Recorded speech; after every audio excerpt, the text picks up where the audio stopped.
El primer grito no fue un grito de dolor, fue un sonido pequeño, contenido, parecido a un pellizco en el aire de la casa. María lo oyó y dejó caer la tijera sobre la bancada.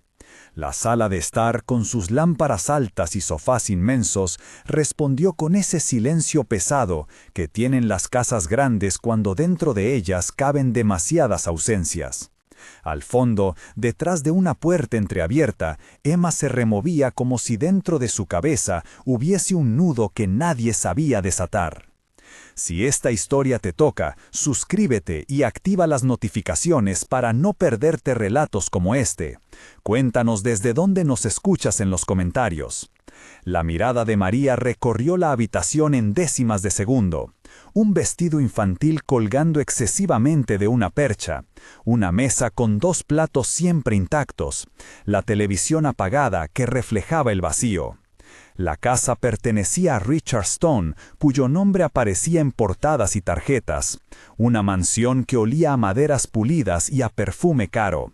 Pero el olor que a María le parecía más real, el que la hacía apretar los puños, era otro, el del abandono acumulado, que se adensaba como polvo en los rincones.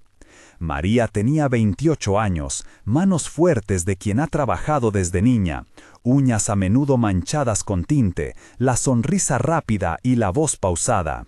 Había llegado a la casa de los Stone hacía poco, contratada para mantener el orden en lo que los demás llamaban la residencia familiar. Su vida era un mapa de 2 puntos, el apartamento pequeño donde vivía con su madre enferma y el mundo amplio y gélido de la mansión, donde pasaba las horas atendiendo lo necesario y observando con ojos que aprendían cada gesto de quienes vivían en ese lujo protegido. Emma tenía 7 años. Sus dedos jugaban con una mecha de su propio cabello, como si en ella hubiese una isla secreta donde nadie podía entrar. A menudo comía sola en la habitación de invitados. Los días festivos no traían visitas ni canciones, traían el silencio de la casa y la ausencia de una madre que murió antes de que Emma pudiera fijar su sonrisa en el mundo. Richard, su padre, era una figura más de sombras que de presencia. Teléfonos, reuniones, un duelo que lo mantuvo encerrado en su despacho. Se decía que intentaba, a su manera, ser padre. La verdad era que la mansión estaba llena de objetos que le pertenecían y vacía de su atención. Mrs. Crawford, la niñera oficial según los horarios atestados de la casa, manejaba su trabajo con la frialdad entrenada de quien repite gestos por obligación. Asignaba tareas, vigilaba, pero nunca se inclinaba sobre la frente de Emma para preguntarle por qué había días en que no quería sonreír.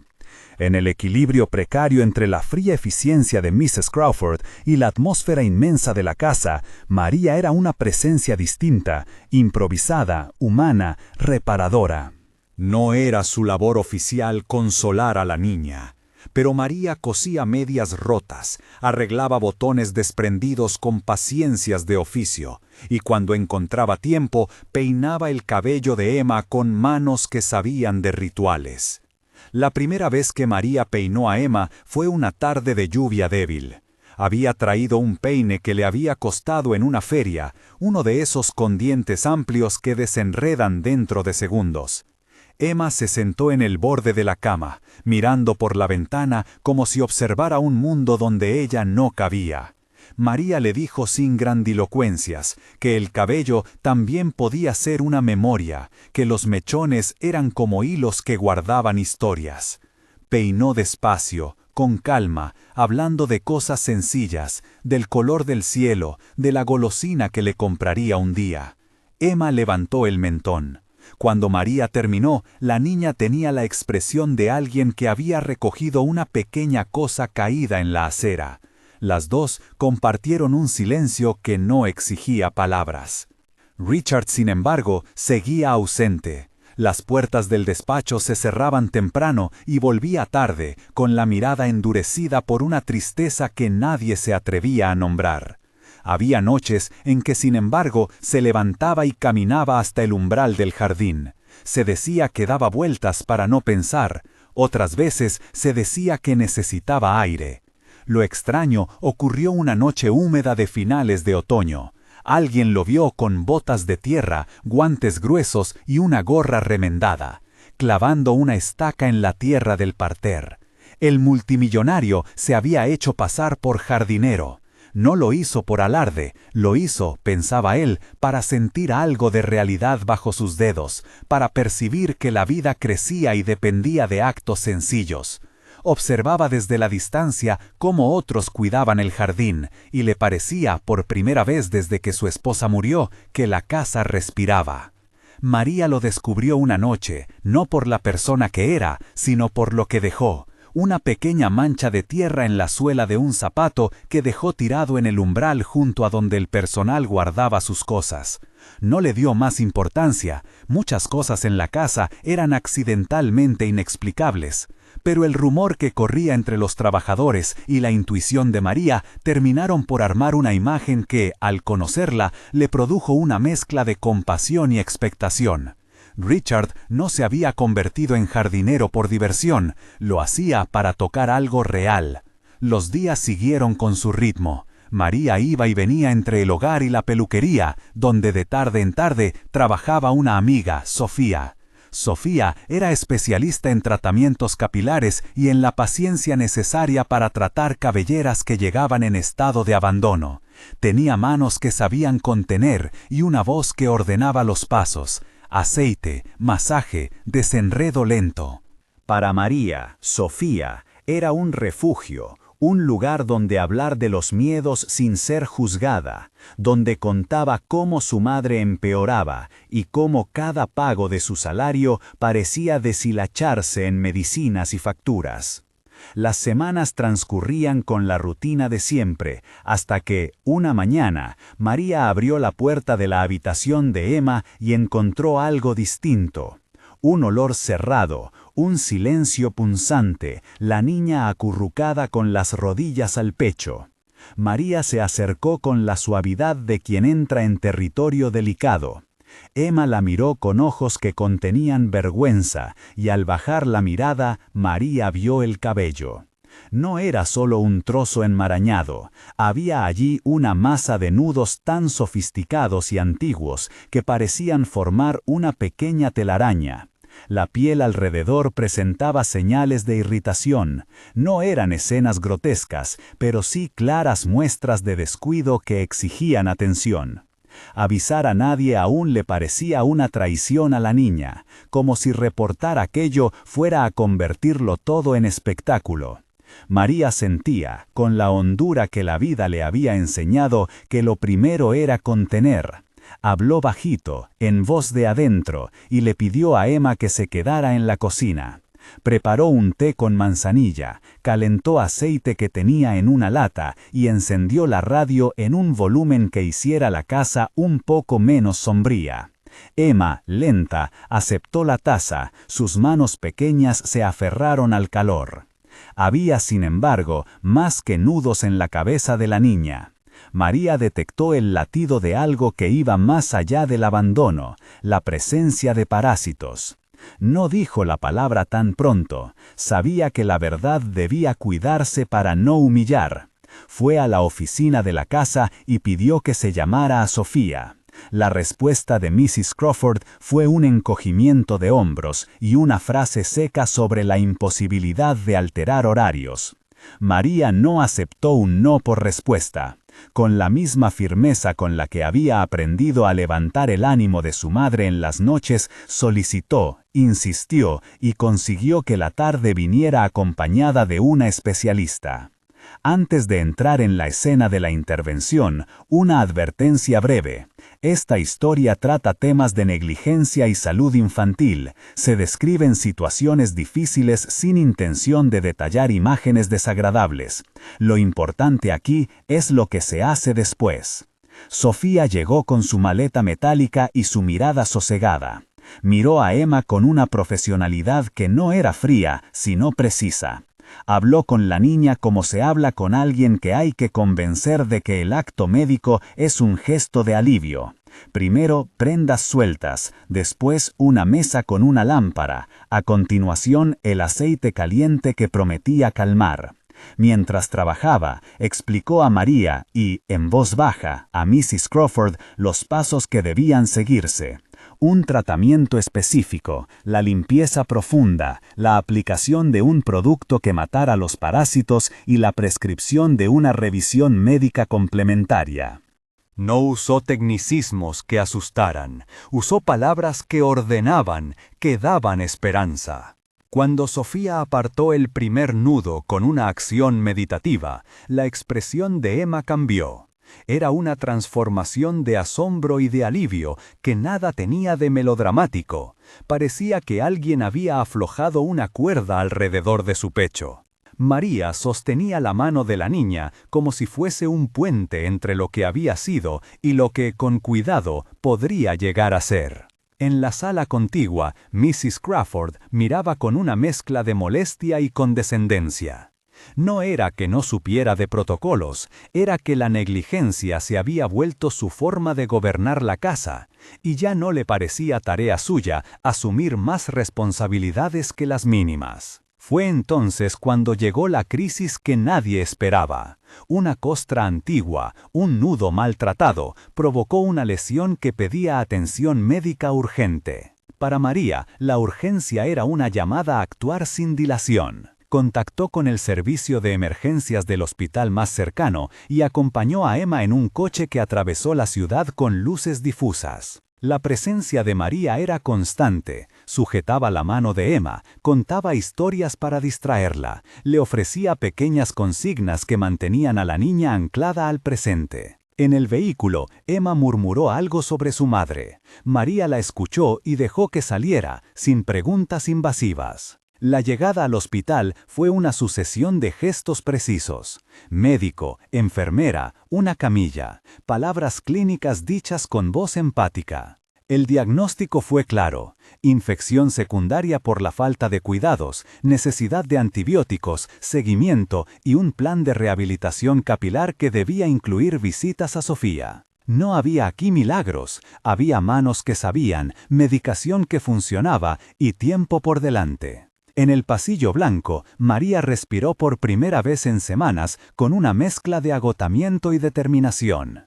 Viniera lo que viniera, la niña no volvería a estar sola en esa forma. La noticia del ingreso y del tratamiento corrió por la casa como un viento que mueve cortinas pesadas. Richard, que hasta entonces había justificado su ausencia con reuniones interminables y con la idea de que la familia debía dejarse llevar por el ritmo del duelo, se presentó en la puerta del hospital con la mirada de quien ha sido alcanzado por una verdad que no puede obviar. María lo encontró frente a la cama de Emma, con la voz temblorosa, intentando ordenar palabras que no llegaban. Hubo una conversación que fue sobre todo confesión. Richard escuchó cómo su ausencia había tejido un escenario donde la niñera prefería el orden de sus listas a la vida de la niña. Cuando la palabra culpa rozó su boca, no la escondió, la admitió. El regreso a la casa fue distinto. La mansión, que antes parecía una fortaleza de objetos, empezó a cambiar su latido. Mrs. Crawford fue despedida aquella misma tarde. El director de personal, con papeles y formalidades, cumplimentó el trámite. La decisión no fue una venganza, sino una corrección necesaria que marcaba el comienzo del cambio. La casa necesitaba reparar estructuras, y una de las más urgentes era que alguien responsablemente humano ocupara los espacios donde ahora reinaba el abandono. Fue en ese momento cuando el gesto secreto de Richard, el hacerse pasar por jardinero para sentir la tierra bajo las uñas, encontró su sentido verdadero. No lo contó como exhibición, lo contó como un paso de quien se había dado cuenta de que la riqueza acumulada no servía si no podía convertir en presencia. María lo observó con cierta distancia. No juzgaba la teatralidad de su acto, solo evaluaba si sus palabras se traducirían en hechos. Richard habló con firmeza. Quería implicarse, quería aprender a ser padre desde la respiración de las pequeñas cosas. No prometió heroísmos, habló de desayunos en la mesa, de horarios para leer cuentos, de estar disponible sin que la distancia del trabajo fuera excusa. La reconstrucción fue lenta y práctica. Sofía volvió a la casa con sus utensilios y juntas trazaron un plan. Sesiones diarias de limpieza capilar, revisiones médicas semanales, una red de apoyo que incluyera a María como cuidadora principal de Emma en coordinación con el padre. Había que educar también a la familia sobre higiene y sobre tiempo compartido. María, con su experiencia de vida y su habilidad para el trabajo manual, se convirtió en la figura que sostenía la transición. Peinar, conversar, enseñar a Emma que su cabeza merecía cuidados, que su cuerpo no debía ser motivo de vergüenza, sino de protección. En el primer encuentro serio tras el alta, Richard se sentó en la cama de Emma con un cepillo en las manos. Sus dedos al principio temblaban. La rutina de la casa había convivido por demasiado tiempo con la ausencia. Empezó a peinar con torpeza, buscando el ritmo correcto. Emma, que había aprendido a confiar en María, le permitió acercarse. Cuando la primera pasada del cepillo fue limpia y sin dolor, algo cambió en la casa. Un murmullo de alivio que se pegó a las paredes. No se trataba solo de desenredar cabello, se trataba de tejer un hilo de cuidado que comenzaba en la acción cotidiana. Los días siguientes fueron una sucesión de pequeños rituales. Por las mañanas, Richard preparaba el desayuno para Emma. Por las tardes se sentaba en la sala y leía en voz alta. Por las noches, antes de dormir, el cepillado se convirtió en un acto sagrado. María, que muchas veces había hecho ese gesto en silencio, observaba sin reclamar gloria. Su recompensa era ver a la niña dormir con una seguridad nueva. En el barrio, la gente comentaba con asombro que la mansión había cambiado su timbre emocional. Para María, el cambio tenía otra textura. Ver a la madre enferma de su apartamento recibir el dinero suficiente para mejorar su tratamiento gracias a horas extras que María aceptó con dignidad, confiando en que su sacrificio redundaría en cuidado familiar. La prensa, por su parte, olfateó la historia de Richard convertido en jardinero. Hubo titulares que intentaron convertir el acto en anécdota. Pero nadie contuvo la verdad esencial. Quien salvó a los hijos no fue la fama ni la máscara, sino la mirada de una mujer que decidió actuar. María no buscó reconocimiento. Se limitó a seguir con su vida, aceptando las invitaciones a estar más presente en la casa y a veces a reír con Emma, como si el mundo no hubiesen descubierto aún que reír era una posibilidad. Hubo debates íntimos y conversaciones difíciles sobre límites, sobre la prudencia de exponer a la niña a cámaras, sobre cómo reparar sin teatralizar. Lo que quedó claro fue que la reparación debía venir acompañada de medidas concretas, despedir a quien había mostrado negligencia, establecer turnos donde el trabajo no supliera la ternura y comprometerse a acciones que no fueran simbólicas. Richard aceptó sin ambajes que el dinero no sustituía la compañía. A partir de entonces buscó ayuda profesional para hablar de su duelo, para aprender a estar con sus hijos sin huir hacia el trabajo. Mientras tanto, la relación entre María y Emma se fue transformando en una de las constantes más humanas de la casa. Fueron jornadas de tarea compartida, tardes de hornear galletas aunque las recetas salieran algo desparejas, y noches de cuentos donde Emma higió historias que hablaban de niñas valientes. El cabello dejó de ser un símbolo de vergüenza y pasó a ser un lazo tangible entre ellas. El acto de cepillar se convirtió en un ritual nocturno que ambas aguardaban. Richard, con manos ahora más seguras, participaba y en sus gestos había un tímido orgullo.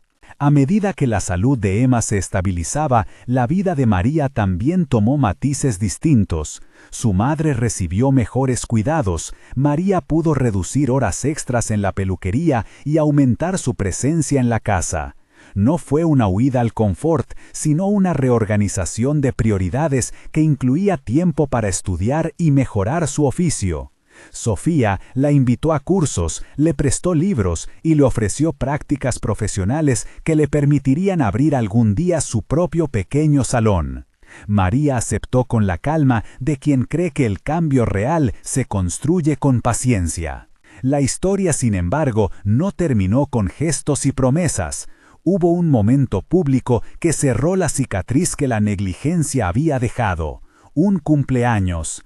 La casa se llenó de colores sencillos, no ostentosos. Emma sopló una vela rodeada de personas que ya no eran extrañas. Richard estaba allí, con la voz quebrada por la emoción, y María, al otro lado, miraba como quien ha plantado una semilla y ahora observa brotar un tallo. En el rostro de la niña había una mezcla de risa y asombro que llenó a todos de esperanza. Al apagar las luces y guardar los últimos platos, Richard se inclinó hacia María en un gesto que no pedía perdón, sino que agradecía. No era una gratitud vacía, era reconocimiento por haber sido, en los hechos, la salvadora que su familia necesitó. María aceptó el gesto con la sencillez que siempre la caracterizó. Había aprendido a ser fuerte sin dejar de ser cálida, y eso transformó la dinámica de la casa. El cabello de Emma seguía siendo un símbolo. Cada peinado, cada sesión con Sofía, cada noche de cepillado nocturno recordaba que el cuidado cotidiano puede reconstruir la dignidad perdida. La casa, que antes sonaba a ecos fríos, ahora tenía una música distinta. Risas intermitentes, pasos que se detienen a escuchar, sillas que ya no están vacías. Aún así, las transformaciones requieren tiempo. María sabía que el resto del camino estaba por trazarse con actos pequeños y persistentes. Richard lo entendió y en su aprendizaje empezó a concurrir con la responsabilidad que antes eludía. Emma, por su parte, aprendió a pedir ayuda y a aceptar el consuelo sin sentir culpa. Mrs. Crawford se fue y con su despedida la casa recuperó algo esencial. La idea de que los niños son prioridad no por imposición, sino por humanidad. La historia de lo que sucedió en esa mansión circuló luego en círculos privados y en conversaciones de vecinos. Algunos la convirtieron en anécdota, otros en lección. Pero quienes realmente la vivieron supieron que la clave no estuvo en la cámara oculta del jardinero millonario, ni en los titulares. Estuvo en la decisión de una trabajadora que cuando vio el nudo decidió desenredarlo. Cuando la noche cae sobre la mansión y las luces se atenúan, en cierta habitación Emma ya no juega con sus mechones como si sostuviera un secreto incómodo. Ahora, antes de dormirse, le pide a su padre que le cuente un cuento y le deja que le pase el cepillo por el cabello. Richard lo hace con delicadeza, a menudo torpe, pero lo hace. María, que al principio solo quería proteger a la niña por compasión, ahora mira y reconoce que su lugar en aquella casa no es solo el de empleada, es el de alguien que recordó a otros cómo cuidar. La lección queda allí, palpable. La atención salva vidas. No es una frase hecha, es la constatación de que el acto de mirar y actuar puede cambiar el curso de una infancia. La narrativa de la mansión se reescribió con manos callosas, con aceite y con medicación, con el regreso del padre a la responsabilidad. Y frente a todo esto, el gesto más sencillo, peinar cada noche, sentarse a la mesa, se mostró día tras día como la forma más poderosa de amor. El jardín siguió teniendo su propio encanto. Richard, que alguna vez se cubrió con guantes de jardinero para sentir la tierra, ya no lo hizo para ocultarse. Lo hizo para enseñar a Emma que las raíces se hacen acompañadas, que cuidar una planta y cuidar a una niña requieren la misma paciencia, la misma mirada atenta. María, que había llegado a la casa con la mochila de su propia historia, encontró en la rutina un camino hacia la dignidad. Sofía siguió siendo la profesional que curó sin alardes, y la salud de Emma consolidó su recuperación. Aquel capítulo no borró todo el dolor anterior, pero sí cambió su dirección. Las responsabilidades adultas se asumieron, las renuncias se transformaron en oportunidades, y la familia, poco a poco, aprendió que la riqueza que merece celebrarse es la que se comparte. La imagen final que quedó, grabada en la memoria de quienes la vivieron, fue la de un cepillo que pasaba, una y otra vez, por el cabello de una niña que aprendía a creer que merecía ser cuidada.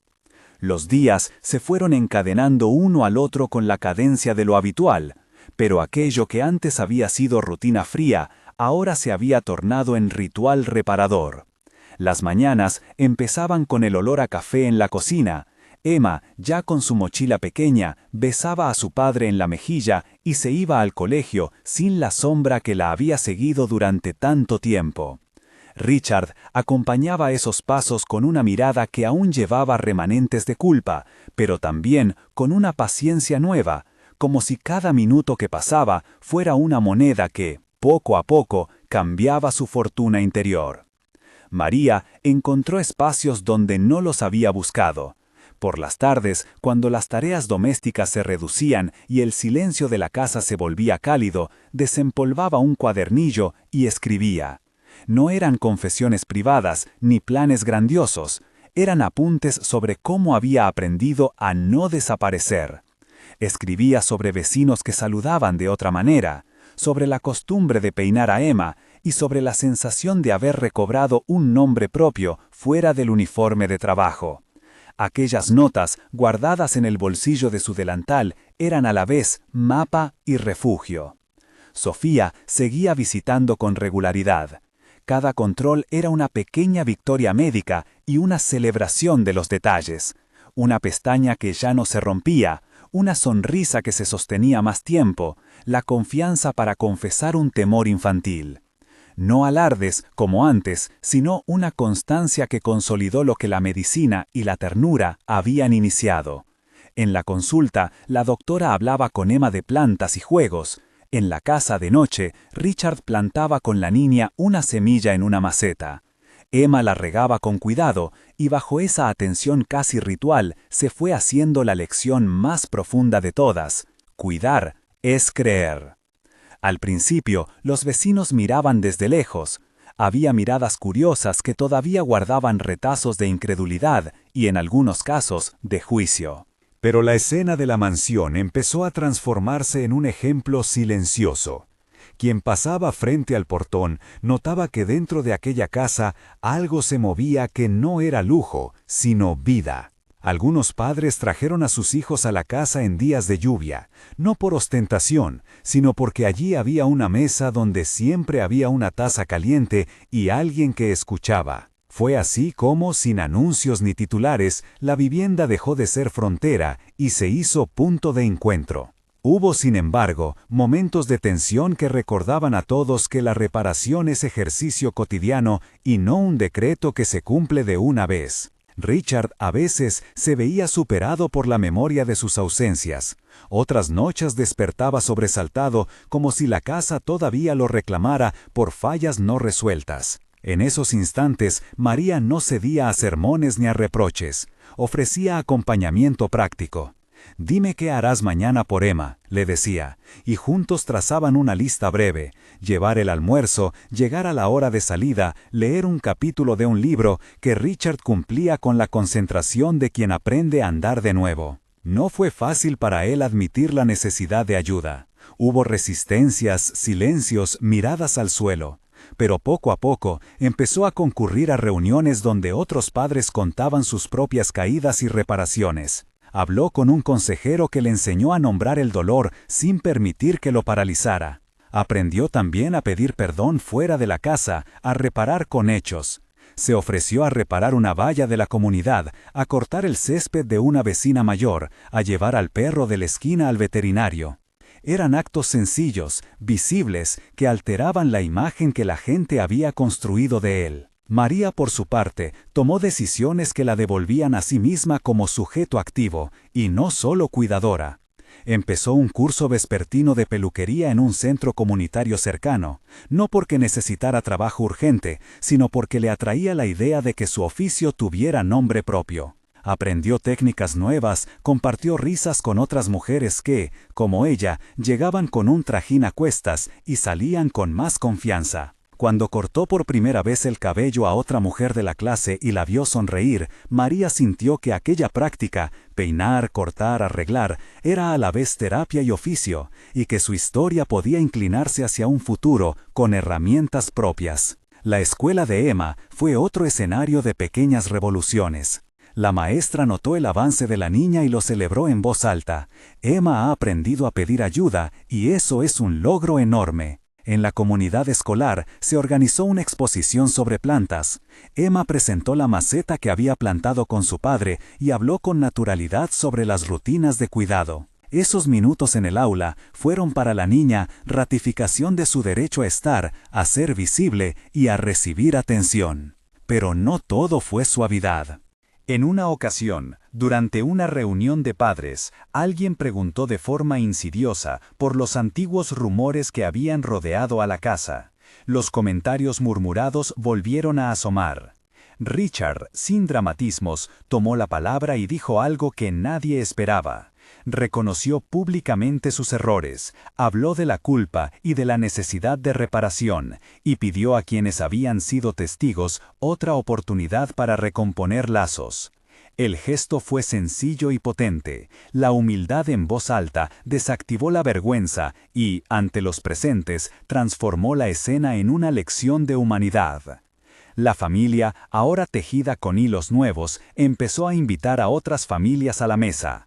Hubo cenas donde se cocinó en conjunto, tardes de biblioteca improvisada y un sábado mensual en que la casa abría sus puertas para recibir donaciones para un refugio local.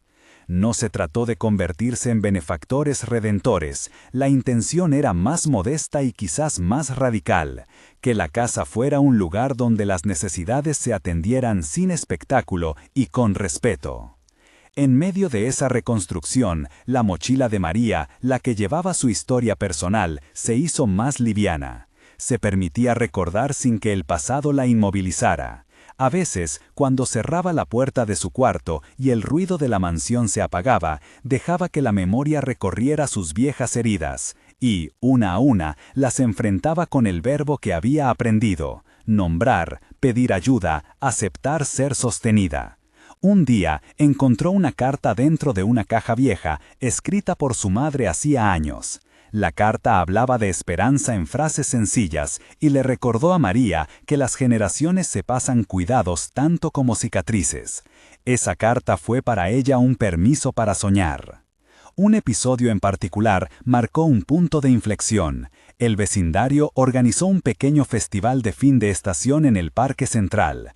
Había música, puestos de comida y una mesa dedicada a historias de casa.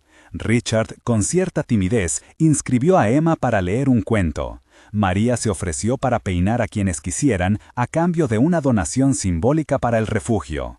Sofía preparó un paquete con folletos sobre prevención y primeros auxilios para padres. La participación no fue un acto para exhibir la buena obra, fue una manera de decir que la casa ya no era un secreto, sino una presencia de cuidado en el barrio.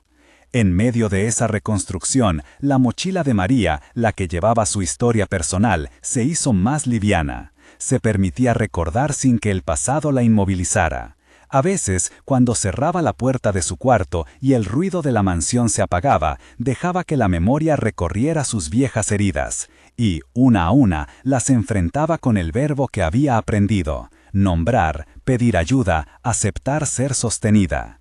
Un día encontró una carta dentro de una caja vieja, escrita por su madre hacía años. La carta hablaba de esperanza en frases sencillas y le recordó a María que las generaciones se pasan cuidados tanto como cicatrices. Esa carta fue para ella un permiso para soñar. Un episodio en particular marcó un punto de inflexión. El vecindario organizó un pequeño festival de fin de estación en el Parque Central. Había música, puestos de comida y una mesa dedicada a historias de casa.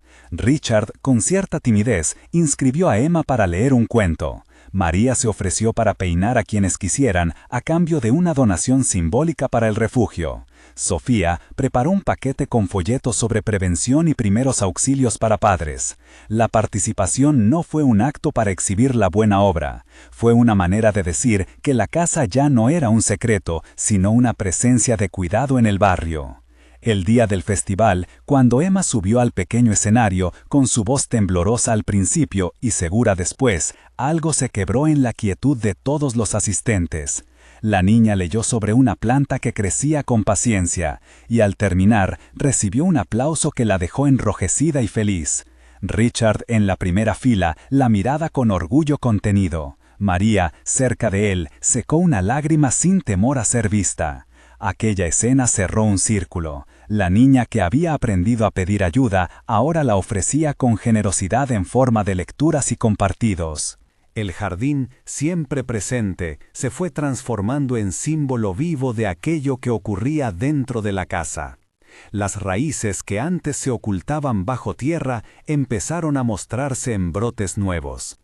Richard, que había aprendido a enseñar a Emma a cuidar una planta, ahora organizaba pequeños talleres para niños del barrio. «Veamos qué necesita la planta para vivir», decía, y en la simpleza de esa frase enseñaba responsabilidad, paciencia y ternura. María observaba desde la sombra de un árbol, satisfecha y atenta a cada gesto. Aún quedaban atisbos de miedo en la niña. En noches de pesadilla buscaba a María más que a su padre, y era María quien se despertaba para sostenerla. Con el tiempo, esas noches se fueron espaciando. Emma aprendió a nombrar los miedos en voz baja y a recibir respuestas concretas. Una canción, una luz pequeña, la promesa de que siempre habría alguien para escucharla. La somnolencia volvió a ser calma, y con ella la certeza de que lo esencial de la reparación se encuentra en la repetición de los cuidados. La comunidad reparadora que se gestó no fue exenta de desafíos. Todo proceso de recomposición exige decisiones repetidas, y hubo días en que la incertidumbre sobre el futuro laboral de Richard o los pagos mensuales se colaban en las conversaciones de la mesa. Pero las manos que antes habían estado ausentes ahora se apoyaban mutuamente. Trabajo compartido, gastos compartidos, soluciones que se construían en equipo. María, desde su curso de peluquería, empezó a recibir clientas que venían recomendadas. No eran solo cortes, eran historias que se contaban mientras las tijeras danzaban, y cada sonrisa recobrada era una pequeña victoria. En una noche clara, cuando la casa se aquietó y la luna se reflejó en las cristaleras, María se sentó en el porche con una taza de té. Observó la casa que había cuidado con tanto esfuerzo y la persona en la que se había convertido. Una mujer que sabía que el amor no es siempre fuego arrollador, sino también manos que peinan, palabras que repiten consuelo y actos que sostienen. Pensó en el rumbo que le gustaría tomar y en los tiempos que aún quedaban por delante. No buscaba dramas heroicos ni gestos que eclipsaran la pausa del día a día. Quería simplemente seguir aprendiendo a existir sin desaparecer. Dentro de la casa, en la habitación de Emma, la niña dormía con la manita sobre la manta preferida. Richard, aún despierto, miró aquel gesto y sintió que, a pesar de las noches difíciles y los remordimientos que lo visitaban como visitantes insistentes, la sensación de haber empezado a reparar tenía un sabor a futuro. Se acercó a la cuna improvisada donde la niña guardaba su viejo osito, y sin ruidos colocó una mantita más junto a ella, como quien deja una promesa palpable. La vida continuaría trayendo preguntas. ¿Cómo sostener ese proceso en el tiempo? ¿Qué quedaba por sanar en la memoria de cada uno? Pero en la repetición de los pequeños actos, en la constancia de peinar, leer, plantar y acompañar, la casa había encontrado una forma de resistencia. No era la solución perfecta, ni la eliminación del dolor. Era simplemente la prueba viviente de que mirar y actuar pueden, en verdad, reescribir destinos. Esa noche, mientras el jardín exhalaba el perfume de las plantas recién regadas, María se permitió planear sin prisa. Quizás un día abriría un pequeño taller de peluquería, donde la gente pudiera aprender a cuidar su cabello y compartir historias. Quizás Richard se dedicaría a la jardinería comunitaria. Quizás Emma crecería sabiendo que merecía manos que la sostuvieran. Las posibilidades no eran promesas infalibles, sino caminos que se podían recorrer paso a paso. En la quietud, la casa no reclamó más gestos excepcionales. Le bastó con la continuidad de las rutinas. El cepillo que pasaba una y otra vez por el cabello de una niña. La palabra que nombraba el temor y lo contenía. La semilla que se hacía planta bajo la atención compartida. Y en esa continuidad se dijo sin ruido la verdad más profunda que habían aprendido, que la atención salva. Con los días, la casa se llenó de pequeños rituales que ya no pesaban. La llave que tintineaba en la cerradura al volver del trabajo, la luz que quedaba encendida en la cocina para quien llegara tarde, la taza de té que siempre esperaba por la tarde en el porche. Emma aprendió a regar las plantas con manos menudas y decisión, y en verano recogió con orgullo las primeras hojas que había visto nacer desde su semilla. A veces, cuando jugaba en el jardín, llamaba a María para inventar peinados con flores. Otras, se sentaba junto a Richard para mirar los brotes nuevos y preguntar por sus nombres. La comunidad siguió siendo un cuerpo que respira. Vecinos que traían sobras de la huerta para compartir, niños que corrían por el pasillo con risas que llenaban los rincones, mujeres que encontraban en el taller de María un lugar para contarse y aprender. No todo fue ausencia de dolor. Algunas mañanas todavía afloraban recuerdos que dolían, y hubo momentos en que cada uno tuvo que volver a hablarlos, como quien afila una herramienta para seguir trabajando. Mas la costumbre de cuidar, esa palabra que abarcaba peinar, plantar, escuchar, preparar la cena juntos, fue tejido y refugio. Ya no se buscaban grandes gestos de reparación, bastaba con la constancia. Y en esa continuidad la casa fue enseñando su lección final, que la ternura, repetida, ofrecida sin ruido, tiene la fuerza de cambiar un destino. La atención, aprendieron todos, salva.